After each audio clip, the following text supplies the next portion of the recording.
Problem number 13, ठीक है, हमें डीएफए क्रिएट करना है। प्रॉब्लम नंबर 13 क्या कह रही है, जैसे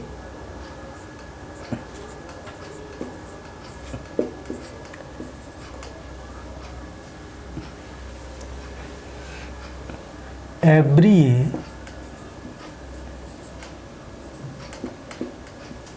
is followed by B, ठीक है, every A is followed by B on alphabet दिए गए हैं, 2 अल्फ़ाबेट, अल्फ़ाबेट क्या है, sigma equal to A, B, 2 alphabet दिए गए हैं, ये हमें बनाना है। अब कंडीशन ये है, every A is followed by B, इसका मतलब ये है अगर जो भी पॉसिबल स्ट्रिंग्स हैं, ठीक है, आप फाइंड आउट करेंगे, अगर जहाँ भी ए आता है इसके जस्ट बी होना चाहिए, ठीक, तो ये हमारी पॉसिबल स्ट्रिंग होगी और उसे जो डीएफए बनेगा वो एक्सेप्ट करेगा, ठीक। तो इसका मतलब क्या है, जैसे हमारा ए आया तो ए के just A is followed by B, B इसको फॉलो कर रहा है ए को, ए अगर कोई भी ए आ रहा है इसके जस्ट क्या आना चाहिए, बी, और जैसे ए बी पहला जो फर्स्ट अल्फ़ाबेट ए है इसको फॉलोड कौन सा, ये बी कर रहा है, और जो ये अल्फ़ाबेट है हमारा सेकंड ए इसको बी कर रहा है, तो ये हमारी पॉसिबल स्ट्रिंग है, ये भी हमारी पॉसिबल स्ट्रिंग है, ठीक है। अब जैसे सपोज ए बी, यहाँ लिखा हुआ है कि एवरी ए, अब यहाँ पर देखेंगे कि जो पहला अल्फ़ाबेट ए है इसके जस्ट बी नहीं है, ठीक है, बट ये जो कंडीशन ये कहे, प्रॉब्लम क्या कह रही है कि every A is followed by B, but इस ए के बाद जो सेकंड ए है इसके बाद बी है, ये ट्रू है, बट जो पहला अल्फ़ाबेट ए है इसके जस्ट बी नहीं है, तो ये हमारी डीएफए रिजेक्ट करेगा, ठीक। और जैसे बी, कोई भी स्ट्रिंग बी से स्टार्ट हो रही है एंड बी जस्ट ए आया, इसके जस्ट बी होना चाहिए, ठीक। अगर इस तरह से कोई भी स्ट्रिंग दी गई है इसके एंड विथ ए से हो रहा है कोई भी स्ट्रिंग, इसके जस्ट बी नहीं है, तो ये रिजेक्ट हो जाएगी बिकॉज ऑफ बी नहीं है इसके। तो ये हमारी हो गई, इस तरह से हम पॉसिबल स्ट्रिंग्स जो भी हैं फाइंड आउट करेंगे, ठीक। इसके बाद हम करेंगे डीएफए बनाएंगे। जो हमारा जो स्टेप है, स्टेप नंबर किस तरह से करते हैं, पहला स्टेप ये कहता है हमारा, स्टेप नंबर 1 क्या करोगे, जो लैंग्वेज है उसकी जो पॉसिबल स्ट्रिंग्स हैं वो आपको फाइंड आउट करनी, ठीक। तो आप फाइंड आउट कैसे करेंगे, अब जैसे आपने किया कि नल, एक ऐसी स्ट्रिंग होगी जिसमें ना तो ए होगा ना कोई बी होगा, ठीक, ये भी पॉसिबल है, ठीक। कंडीशन ये है कि अगर बी आता है किसी भी स्ट्रिंग में तो उसके जस्ट बी होना चाहिए, कंडीशन ये है, दिमाग में ये रखना, अगर जैसे ये आए उसके जस्ट बाद बी लिख देना, अगर नहीं आता है देयर इज नो प्रॉब्लम, ठीक है। जैसे बी आया तो यही पॉसिबल है, ठीक, बिकॉज ऑफ जो बी स्ट्रिंग है इसमें ए है ही नहीं, हमें कोई प्रॉब्लम नहीं है, ठीक है। अब जैसे ए को नहीं लिख सकते, सिंगल ए को नहीं लिख सकते, बिकॉज ऑफ ए के बाद जस्ट बी होना चाहिए, इसमें बी है ही नहीं, तो इसको हम रिजेक्ट कर देंगे, इसका मतलब हम लिखेंगे ही नहीं इसको। अब जैसे ए जस्ट बी, ठीक है, ए के जस्ट बी क्या है, every A is followed by B, यहाँ जो ए है वो फॉलोड बाई बी फॉलो कर रहा है ना ए को, तो ये भी पॉसिबल है। ए बी ये भी पॉसिबल है, बिकॉज ऑफ जो पहला ए है इसको बी कर रहा है, सेकंड ए है इसको बी कर रहा है। अब क्या हो सकता है, जैसे बी, कोई भी स्ट्रिंग बी से स्टार्ट हुई है and B and A become A B, ये भी पॉसिबल है, एंड बी ये भी पॉसिबल स्ट्रिंग है, बिकॉज ऑफ एवरी ए, जो ए के बाद जस्ट बी है और ए के बाद जस्ट बी है, ठीक। आप देखते हैं जैसे and B A B A B, ठीक है। ये जो स्ट्रिंग दी गई है पॉसिबल स्ट्रिंग्स हैं, ठीक।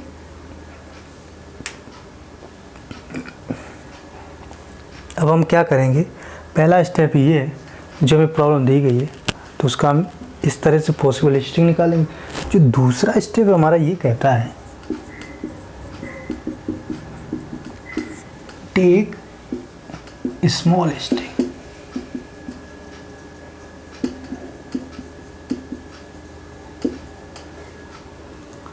स्मॉल स्ट्रिंग का क्या वो है, मतलब क्या है यहाँ, स्मॉल स्ट्रिंग वो स्ट्रिंग है जिसकी मिनिमम लेंथ हो।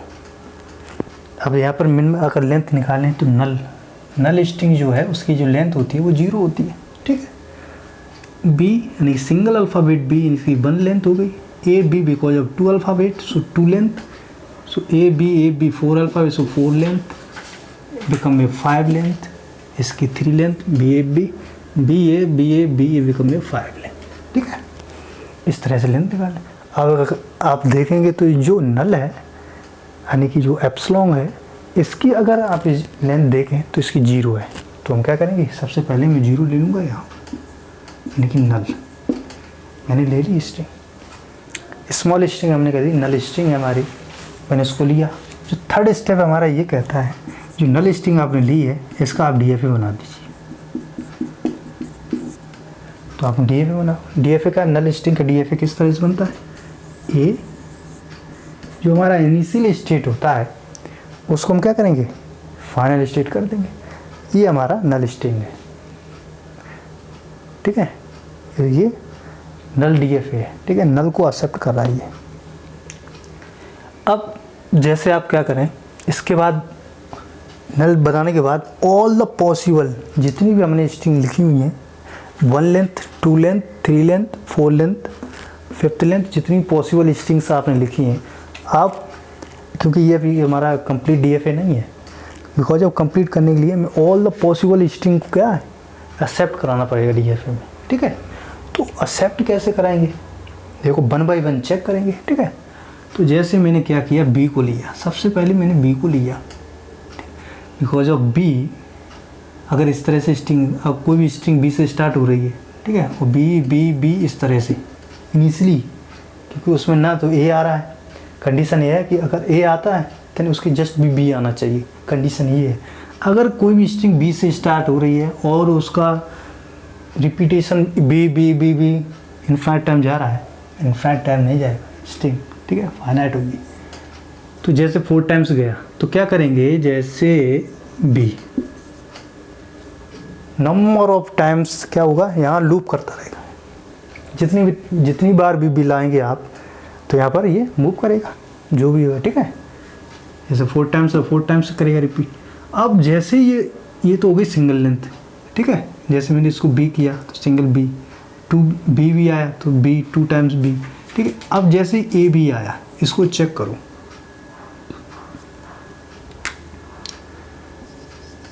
जैसे ही ए बी आया तो पहला अल्फ़ाबेट क्या है इसका, ए, तो ए के लिए क्या है, ये मूव करेगा। तो ए बी को एक्सेप्ट कराने के लिए मैं क्या करूँगा, यहाँ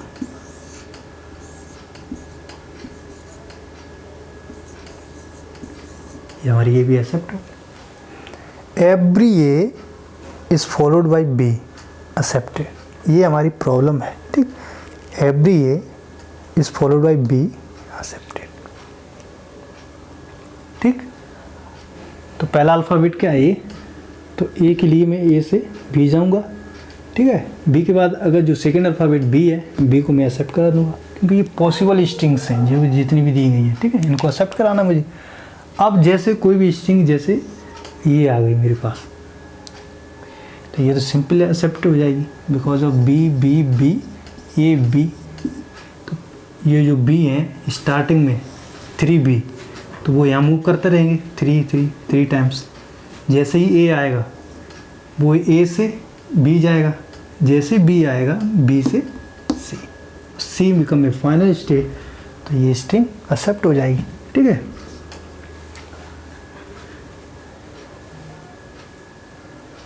बी ए भी एक्सेप्ट हो जाएगी, B single B A B accepted.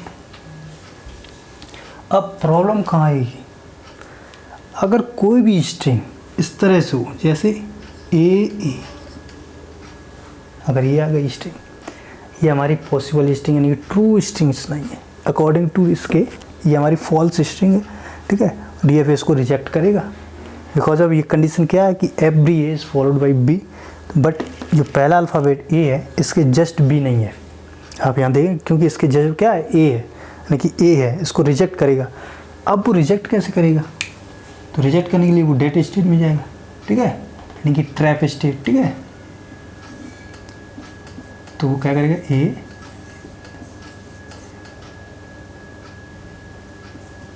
सी के बाद डी स्टेट। अब वो यहाँ क्या करेगा, जैसे ए आया, ए का क्या मतलब हो गया कि वो डीएफए क्या करेगा, जैसे पहला अल्फ़ाबेट आया इसके बाद वो चेक करेगा कि इसके जस्ट बी होना चाहिए अकॉर्डिंग टू दिस के प्रॉब्लम क्या करे, every A should be, every A is followed by B. But जैसे जो पहला अल्फ़ाबेट आएगा ए, इसके जस्ट बी नहीं दिखा इसको, तो इसको जस्ट क्या, क्योंकि सेकेंड ए आ गया तो इसका मतलब क्या है, ये रिजेक्ट करेगा। बट अगर डबल ए के बाद यानी कि ए के बाद कुछ भी आए, बिकॉज अब ये रिजेक्ट करेगा डीएफए इसको, चाहे इसके बाद बी आए, चाहे इसके बाद ए आए, ठीक है, चाहे इसके बाद कुछ भी आए, ऑल ऑफ जितनी भी स्ट्रिंग पॉसिबल होंगी इसके वो रिजेक्ट कर देगा इसके, ठीक है। डबल ए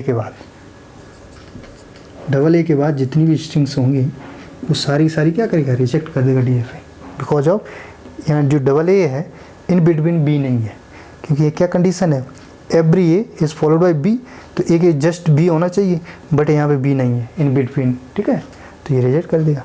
जैसे ही ए बने 2a and any number of B और ए और बी रिजेक्ट, ठीक है, रिजेक्ट कर देगा डीएफए, ठीक है, वही लिखा मैंने।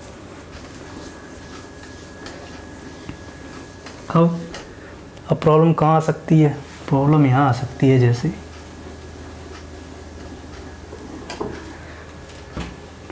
अब जैसे क्या किया कि ए बी बी, ये स्ट्रिंग, इसमें ए है, ठीक है, हमारा फर्स्ट अल्फ़ाबेट ए है, इसके जस्ट बी होना चाहिए, ये करेक्ट है, इसके जस्ट बी है, ठीक है, बट इसके जस्ट बी है, यानी कि बी जो है वो रिपीट हो रहा है। इसका मतलब क्या है, सिंगल ए से मैं यहाँ पहुँचूँगा बी पर, ठीक है, जैसे सेकेंड अल्फ़ाबेट बी आएगा, बी बिकम सी पर चला जाऊँगा, ठीक है, बी रीच सी, और इसके बाद क्या होगा, इसके बाद जैसे बी आएगा, अगर मैं यहाँ करूँ जैसे सेल्फ ऑल द पॉसिबल, जैसे कोई भी स्ट्रिंग ए से स्टार्ट हुई, ठीक है, ए जो है every A is followed by B ना, ए के जस्ट बी होना चाहिए, तो यहाँ भी है। अगर बी बी बी बी आता है तो ये भी है, बिकॉज ऑफ सिंगल ए है, इसके बाद बी है, जस्ट इसके बाद बी है, इससे कोई भी हमें फ़र्क नहीं पड़ेगा। तो मैं क्या करूँगा यहाँ, अगर मैं ये करूँ सेल्फ ले दूँगा मैं, ठीक है, तो ये हमारी सही हो गया यहाँ। अगर प्रॉब्लम अगर ये हुआ जैसे ए बी ए, जो ए बी ए स्ट्रिंग है आप देख रहे हैं यहाँ, जो पहला अल्फ़ाबेट ए है इसके जस्ट बी है, ये कन्फर्म है, ये सही है यहाँ तक, बट जो लास्ट ए है इसके जस्ट बी नहीं है, तो ये हमारी रिजेक्ट हो जाएगी, ठीक है, डीएफ इसको रिजेक्ट कर देगा। बट यहाँ पे कंफर्म करेंगे, यहाँ चेक करेंगे, जैसे सिंगल ए आएगा, जैसे सिंगल ए आएगा मूव बी के लिए करेगा, बी के लिए जो सेकेंड अल्फ़ाबेट बी है, स्टेट बी से क्या करेगा, बी ऑन बी अल्फ़ाबेट है, यहाँ से सी पर जाएगा जो कि फाइनल स्टेट है। इसके बाद जैसे ही ये आएगा तो ये कंफर्म हो गया कि इस स्टेट पे ए के लिए हम लूप नहीं लगाएंगे, बिकॉज अब एक्सेप्ट हो जाएगी स्ट्रिंग, बट हमें ऐसा नहीं होना चाहिए, ठीक। तो मैं क्या करूँगा कि ए को यहाँ से मूव करा दूँगा, ठीक। तो हमारे क्या होगा, ए बी ए, ठीक है, ये हमारी नॉन फाइनल स्टेट है तो इसको एक्सेप्ट नहीं करेगा, ठीक। अब कुछ लोग ऐसा सोच रहे होंगे कि जैसे ये रिजेक्ट हुई ए बी ए, तो ए बी ए इसको डायरेक्ट यहाँ क्यों नहीं मूव किया? तो इसका मतलब ये है, जैसे हमारी स्ट्रिंग एक पॉसिबल स्ट्रिंग है ये ए बी ए, जैसे ए बी, पहला ए, फर्स्ट अल्फ़ाबेट ए से हम कहाँ पर जाएंगे? बी पर। ठीक, इसकी जो स्टेट है पहले अल्फ़ाबेट पे बी स्टेट पे पहुँचेंगे। ठीक, इसके बाद जो सेकंड अल्फ़ाबेट बी है वो कहाँ जाएंगे? सी पर। इसके बाद अगेन ए आ रहा है, इसका मतलब क्या है? यहाँ से मूव करेंगे बी पर, बी पर। अगेन इसके बाद अगेन बी आ रहा है, तो बी से कहाँ जा रहे हैं? सी पर। तो ये हमारी एक्सेप्ट हो जाएगी स्ट्रिंग।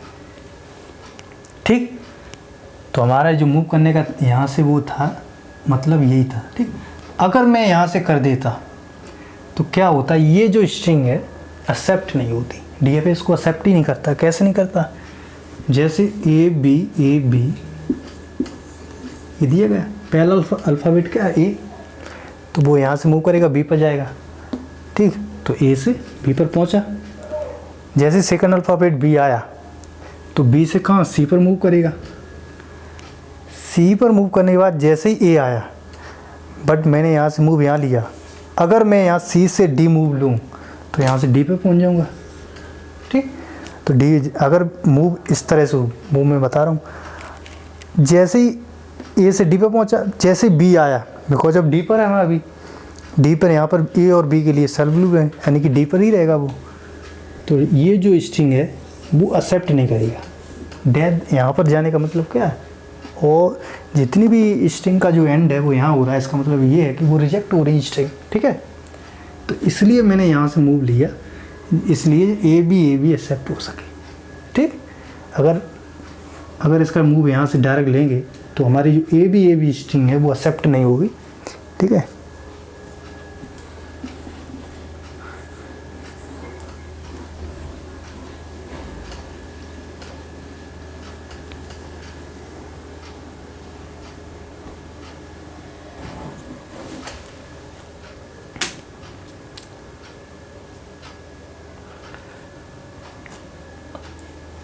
अब जैसे ये चेक कर ले, बी बी, पहला अल्फ़ाबेट बी, सो बी के लिए यहाँ पर कहाँ पे मूव करेंगे? इस पर, ए पर ही रहेंगे।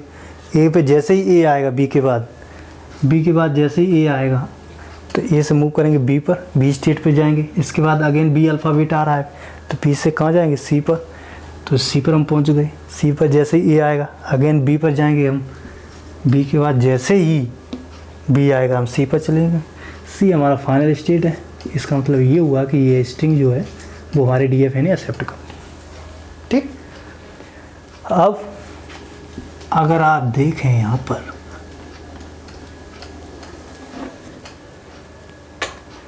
ये जो डीएफए बना हुआ है